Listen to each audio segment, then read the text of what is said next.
ಕೊಟ್ಟರು ಮಾತಾಡಲ್ಲ ಅಂತಂದ್ರೆ ಇವಾಗ ಸುರೇಶ್ ಬೇಗ ಮಾತಾಡಿ. ಅಧ್ಯಕ್ಷರೇ, ಈ ವರ್ಷದ ಬಜೆಟ್ ಮೇಲೆ ಮಾತನಾಡಲಿಕ್ಕೆ ಅವಕಾಶ ಕೊಟ್ಟಿದ್ದಕ್ಕಾಗಿ ತಮಗೆ ಧನ್ಯವಾದಗಳನ್ನು ಹೇಳುತ್ತಾ, ಮೊದಲನೇದಾಗಿ ಮಾನ್ಯ ಅಧ್ಯಕ್ಷರೇ, ನಮ್ಮ ಉತ್ತರ ಕರ್ನಾಟಕದ ಜೀವನಾಡಿಯಾಗಿರ್ತಕ್ಕಂಥ UKP ಆಲ್ಮಟ್ಟಿ ಯೋಜನೆ ಬಗ್ಗೆ ತಮ್ಮನ್ನ ಗಮನ ಸೆಳೆಯ ಬಯಸ್ತೇನೆ. ಮಾನ್ಯ ಅಧ್ಯಕ್ಷರೇ, ಯಾವುದೇ ಒಂದು ಯೋಜನೆ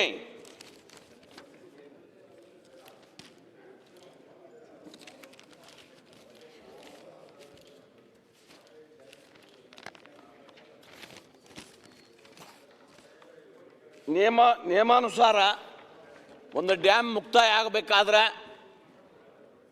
ಟೆಂಡರ್ ಆಗಿ 5 ವರ್ಷಗಳಲ್ಲಿ ಆ ಕಾಮಗಾರಿ ಮುಕ್ತಾಯಾಗಿ ನೀರನ್ನು ಸದ್ಬಳಕೆ ಮಾಡುವಂಥ ಪರಂಪರೆ ನಿಯಮಾವಳಿ ನಮ್ಮ ನಾಡಿನಲ್ಲಿದೆ. ಆದ್ರೆ ನಮ್ಮ UKP ಪ್ರಾರಂಭ ಆಗಿ 55 ವರ್ಷದಿಂದ 60 ವರ್ಷ ಆಗ್ಲಿಕ್ಕೆ ಬಂತು ಮಾನ್ಯ ಅಧ್ಯಕ್ಷರೇ, ಇನ್ನೂ ಸಂಪೂರ್ಣವಾಗಿ ಮುಕ್ತಾಯ ಆಗಿಲ್ಲ. ಅಲ್ಲಿಯ ಸಂತ್ರಸ್ತರು ತಮ್ಮ ಇಡೀ ಸಾವಿರಾರು ವರ್ಷಗಳವರಿಂದ ಅವರು ಬಾಳಿ ಬದುಕಿರ್ತಕ್ಕಂಥ, ಅವರ ಪೂರ್ವಜರು ಬಾಳ ಬದುಕಿರ್ತಕ್ಕಂಥ ಹೊಲ ಮನೆ ದೇವಸ್ಥಾನಗಳನ್ನು ಎಲ್ಲವನ್ನೂ ಸರ್ವಸ್ವವನ್ನು ಈ ನಾಡಿಗಾಗಿ,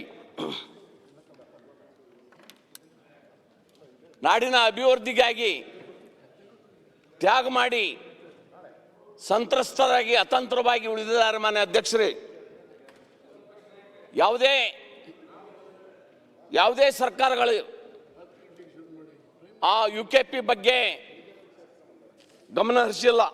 ಅದನ್ನು ಮುಕ್ತಾಯ ಮಾಡಿ ಸಂತ್ರಸ್ತರ ಹಿತ ಕಾಪಾಡುವಂಥ ಕೆಲಸ ಮಾನ್ಯ ಅಧ್ಯಕ್ಷರೇ ಮಾಡಿಲ್ಲ. ಅಲ್ಲಿಯ ಸಂತ್ರಸ್ತರು ಜಾತಕ ಪಕ್ಷಿಗಳಂತೆ ಕಾಯ್ತಾ ಇದ್ದಾರೆ. ನಮಗೆ ಮನೆಗಳಿಗೆ ಪರಿಹಾರ ಬಂದು, ಜಮೀನುಗಳಿಗೆ ಪರಿಹಾರ ಬಂದು, ನಾವು ಹೊರಗಡೆ ಜಮೀನನ್ನು ಖರೀದಿ ಮಾಡಿ ನಮ್ಮ ಬದುಕು ಕಟ್ಕೊಳ್ಬೇಕು ಅನ್ನುವಂಥ ಶ್ರೀನಿವಾಸ್ ಅಲ್ಲಿ ಕೂತ್ಕೊಳ್ಳಿ, ಸೀಟ್ ಯಾಕೆ ಕೂತ್ಕೊಳ್ಳಿ, ಮುಂದೆ ಕೂತ್ಕೊಳ್ಳಿ. ಸಂತ್ರಸ್ತರು ಇದ್ದಾರೆ ಮಾನ್ಯ ಅಧ್ಯಕ್ಷರೇ. ಆದರೆ ಅವ್ರ ಬಗ್ಗೆ ಕಿಂಚಿತ್ತು ಕಾಳಜಿ ಸರ್ಕಾರಗಳಿಗೆ ಇಲ್ಲ. ಅಲ್ಲಿ ಸೀಟ್ ಇದೆ ಅಧ್ಯಕ್ಷರೇ, ಸೀಟ್ ಇದೆ ಅಲ್ಲಿ ಪಕ್ಕದಲ್ಲಿ ಕೂತ್ಕೊಳ್ಳಿ. ಅಲ್ಲಿಯ ಶರಣ್ ಸಲ್ಗಾರ್ ಏನು ಅಲ್ಲಿ ಮುಂದೆ ಕೂತ್ಕೊಳ್ಳಿ, ಸೀಟ್ ಇದೆ ಮುಂದೆ ಕೂತ್ಕೊಳ್ಳಿ. ಸಂತ್ರಸ್ತರನ್ನ ಹೋರಾಟ ಮಾಡ್ತಾ ಇದ್ದರು. ಮೊನ್ನೆ ಬೆಳಗಾವಿ ಅಧಿವೇಶನದೊಳಗೆ 15 ದಿವಸಗಳವರೆಗೆ ನಮ್ಮ ಜಮೀನುಗಳಿಗೆ ಯೋಗ್ಯ ಬೆಲೆಯನ್ನು ಕೊಡಬೇಕನ್ನುವಂಥ ಹೋರಾಟವನ್ನು ಮಾಡ್ತಿದ್ರು. ಅದರ ಮಾನ್ಯ ಮುಖ್ಯಮಂತ್ರಿಗಳು ಅವ್ರನ್ನೆಲ್ಲ ಬೆಳಗಾವಿ ಕರೆಸಿ, ನಮ್ಮನ್ನು ಸಹಿತ ಅಲ್ಲಿ ಆ ಭಾಗದಲ್ಲಿರ್ತಕ್ಕಂಥ ಜನಪ್ರತಿನಿಧಿಗಳನ್ನು ಕರೆಸಿ ಅವರೇ ಆಶ್ವಾಸನ ಭರವಸೆಯನ್ನು ಕೊಟ್ಟರು. ನಮಗೀಗ ಅನಿಸ್ತಾ ಇದೆ ಮೂಗಿಗೆ ತುಪ್ಪ ಒರೆಸಿರುವ ನಮಗೆ ಕಾಣಿಸ್ತಾ ಇದೆ. ಅವ್ರು ಹೇಳಿದರು, ಹಿಂದಿನ ಸರ್ಕಾರ 2 ಹಂತದಲ್ಲಿ ನಿಮಗೆ ಪರಿಹಾರ ಕೊಡೋದು ನಿರ್ಣಯ ತಗೊಂಡಾರ, ನಾವು ಒಂದೇ ಕಂತಿನೊಳಗೆ ನಿಮ್ಮ ಜಮೀನುಗಳ ಪರಿಹಾರ ಕೊಡ್ತೀನಿ ಅನ್ನುವಂಥ ಮಾತನ್ನು ಹೇಳಿದರು. ಮತ್ತು ಬೆಲೆ ನಿಗದಿ ಮಾಡಿ, ಜಮೀನುಗಳ ಬೆಲೆ ನಿಗದಿ ಮಾಡಿ ತಕ್ಷಣ ಒಂದೇ ಹಂತದೊಳಗೆ ಬರುವಂಥ ಕ್ಯಾಬಿನೆಟ್ನಲ್ಲಿ ಡಿಸಿಷನ್ ಮಾಡಿ ನಾವು ನಿರ್ಣಯ ಕೈಗೊಳ್ತೀವಿ ಅನ್ನುವಂಥ ಮಾತನ್ನು ಭರವಸೆಯನ್ನು ಕೊಟ್ಟ ನಂತರ ಹೋರಾಟವನ್ನು ಸಂತ್ರಸ್ತರು ಕೈ ಬಿಡುವಂತ ಆಗಿತ್ತು ಮಾನ್ಯ ಅಧ್ಯಕ್ಷರೇ. ಆದರೆ ಇಲ್ಲಿವರೆಗೆ ಏನೂ ಇಲ್ಲ. ಬಜೆಟ್ನಲ್ಲಿಯೂ ಸಹಿತ ಅದ್ರ ಬಗ್ಗೆ ಚಕಾರ ಶಬ್ದ ಇಲ್ಲ. ಏನು ಬೆಳಗಾವದಾಗ ಏನು ಹೇಳಿದ್ರು ಅದೇ ಮಾತನ್ನು ಪುನರಾವರ್ತನೆ ಮಾಡಿದ್ದಾರೆ. ನಾನು ಒಂದೇ ಕಂತಿನಲ್ಲಿ UKP ಜಮೀನುಗಳಿಗೆ ಪರಿಹಾರ ಕೊಡ್ತೀನಿ ಅನ್ನುವಂಥ ಮಾತನ್ನು ಮಾಡಿದ್ದಾರೆ ಮಾನ್ಯ ಅಧ್ಯಕ್ಷರೇ. ಆದರೆ ಅದಕ್ಕೊಂದು ರೂಪಾಯಿ ಹಣ ಇಟ್ಟಿಲ್ಲ.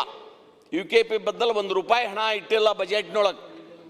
ಯಾವ ರೀತಿ ಒಂದೇ ಹಂತನಾಗಿ ಇವರು ಪರಿಹಾರ ಕೊಡ್ಲಿಕ್ಕೆ ಸಾಧ್ಯ ಆಗತ್ತೆ ಅನ್ನುವಂಥದ್ದನ್ನು ತಾವು ಆಲೋಚನೆ ಮಾಡಬೇಕು ಮಾನ್ಯ ಅಧ್ಯಕ್ಷರೇ.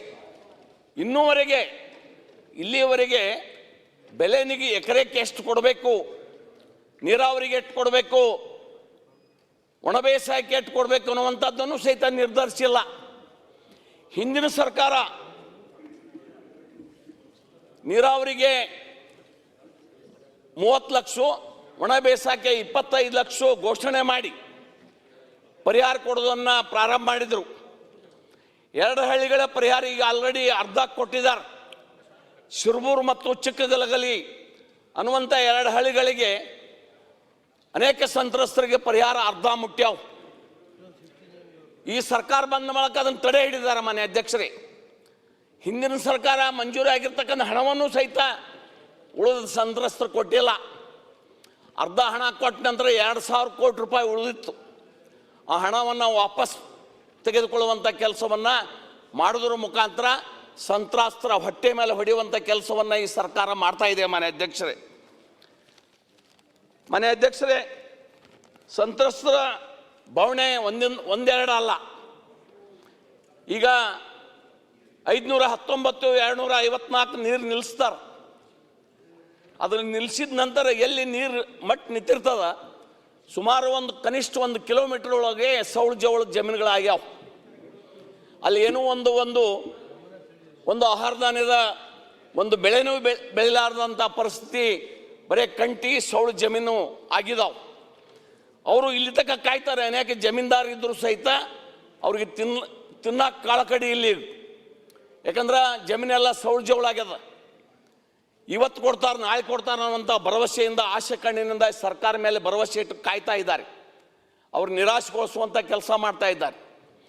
ಮನೆ ಅಧ್ಯಕ್ಷರೇ, ಹಿಂದೂ ನಾ ಮಾತಾಡಿದ್ದೀನಿ. 20 ವರ್ಷ ಆಯ್ತು ಈಗ ಪರಿಹಾರ ಕೊಡೋದು ಪ್ರಾರಂಭ ಮಾಡಿ. ನಮ್ಮ ಜಮೀನಿಗೂ ಸಹಿತ ನಾನು ಸಹಿತ ಸಂತ್ರಸ್ತದೀನಿ.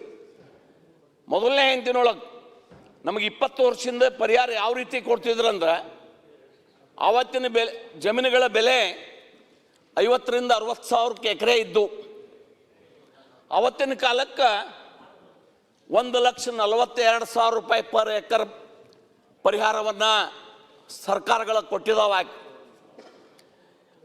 ಆದ್ರೆ ಈಗ 1,40,000 ಕೊಟ್ಟ ಬಳಕ ಇದ್ರ 2 ಪಟ್ಟು ಜಮೀನು ನಮಗೆ ಹೊರಗಡೆ ಬರ್ತಿದ್ದು. ಆರಾಮವಾಗಿ ರೈತರ ತಮ್ಮ ಬದುಕು ಕಟ್ಕೊಳ್ತಿದ್ರು. ಜಮೀನುಗಳನ್ನು ತಗೊಂಡು ಮತ್ತಷ್ಟು ಸದೃಢದಿಂದ ಸ್ವಾಭಿಮಾನದಿಂದ ಬದುಕುವಂಥ ಕೆಲಸವನ್ನು ಮಾಡ್ತಾ ಇದ್ದಾರೆ. ಆವತ್ತು ಪರಿಹಾರ ತಗೊಂಡವ್ರು. ಮನೆ ಅಧ್ಯಕ್ಷರೇ, ಇವಾಗ ಏನಾಗಿದೆ ಅಂದ್ರೆ, 1 ಎಕರೆ ಬೆಲೆ 50 ರಿಂದ 60 ಲಕ್ಷ ರೂಪಾಯಿ ಕೊಟ್ಟರು ಸಿಗೋದಿಲ್ಲ. ಅದ್ರಾಗ ನನ್ನ ವಿಧಾನಸಭಾ ಕ್ಷೇತ್ರದಾಗ 70 ರಿಂದ 80 ಲಕ್ಷ ರೂಪಾಯಿ ಎಕರೆ ಅದಾವೆ. ನಾವು ತಗೋತ್ನಂದ್ರೆ ಅದ್ರ ಸರ್ಕಾರ ಮೀನಾಮೇಷ ಎಣಿಸ್ಲಾಕೈತಿ. ಅದು ಮೀನಾಮೇಷ ಎಣಿಸ್ಲಾಕೈತಿ ಸಂತ್ರಸ್ತರ ಬದಲಿ. ಯಾಕಂದ್ರೆ ನಮಗೆ ನೋವು ಆಗ್ತದ. ಯಾಕಂದ್ರೆ ಅದು ಉತ್ತರ ಕರ್ನಾಟಕದಾಗ ಆಗತ್ತೆ ಆ ಪ್ರಾಜೆಕ್ಟ್. ಉತ್ತರ ಕರ್ನಾಟಕ ನಾವೇನೇ ಅನ್ಯಾಯ ಮಾಡಿದ್ರು ಯಾರೂ ಧ್ವನಿ ತೆಗೆಯಂಗಿಲ್ಲ, ಯಾರೂ ಎಂಡ್ ತಕ ಹೋರಾಟ ಮಾಡಂಗಿಲ್ಲ, ಲಾಜಿಕ್ ಎಂಡ್ ತಲುಪಿಸಂಗಿಲ್ಲ, ಕೆಲವು ದಿನ ಮಾಡಿ ಬಿಡ್ತಾರೆ ಅನ್ನುವಂಥ ಉಡಾಪೆ ಆಲೋಚನೆ ಸರ್ಕಾರದದ. ಆದ್ದರಿಂದ ಮಾನ್ಯ ಅಧ್ಯಕ್ಷರೇ, ನಾನು ಸರ್ಕಾರವನ್ನು ಒತ್ತಾಯಿಸ್ತೀನಿ, ತಕ್ಷಣ ನಿಮ್ಮ ಮಾತಿನಂತೆ ನಿಮ್ಮ ಏನು ಬೆಳಗಾವಿ ಅಧಿವೇಶನದೊಳಗೆ ಸಂತ್ರಸ್ತನ ಸಭೆ ಕರೆದು ತಾವು ಆಶ್ವಾಸನೆ ಕೊಟ್ಟರೆ ಆ ಭರವಸೆಯನ್ನು ಈಡೇರಿಸುವಂಥ ಕೆಲಸ ತಕ್ಷಣ ಅದಕ್ಕೆ ಚಾಲನೆ ಕೊಡಬೇಕು ಅನ್ನುವಂಥ ಮಾತನ್ನು ಈ ಸಂದರ್ಭದಲ್ಲಿ ಹೇಳ್ತೀನಿ. ಮತ್ತು ಬಜೆಟ್ನಲ್ಲಿ ಯಾವುದೇ ರೂಪಾಯಿ ಹಣ ಇಟ್ಟಿಲ್ಲ ಆಲಿಮಟ್ಟಿ ಪ್ರಾಜೆಕ್ಟ್. ಈಗಾದರೂ ಸಹಿತ ನೀವು ಸಪ್ಲಿಮೆಂಟರಿ ಬಜೆಟ್ನಲ್ಲಿ ಆದರೂ ಸಹಿತ ಆಲಿಮಟ್ಟಿಗೆ ನೀವು ಹಣ ಇಡುವಂಥ ಕೆಲಸ ದಯಮಾಡಿ ಮಾಡಬೇಕು ಅನ್ನುವಂಥ ಆಗ್ರಹವನ್ನು ಆ ಸಂತ್ರಸ್ತ ರೈತರ ಪರವಾಗಿ ನಾವು ಸರ್ಕಾರವನ್ನು ಒತ್ತಾಯಿಸ್ತೀನಿ ಮಾನ್ಯ ಅಧ್ಯಕ್ಷರೇ.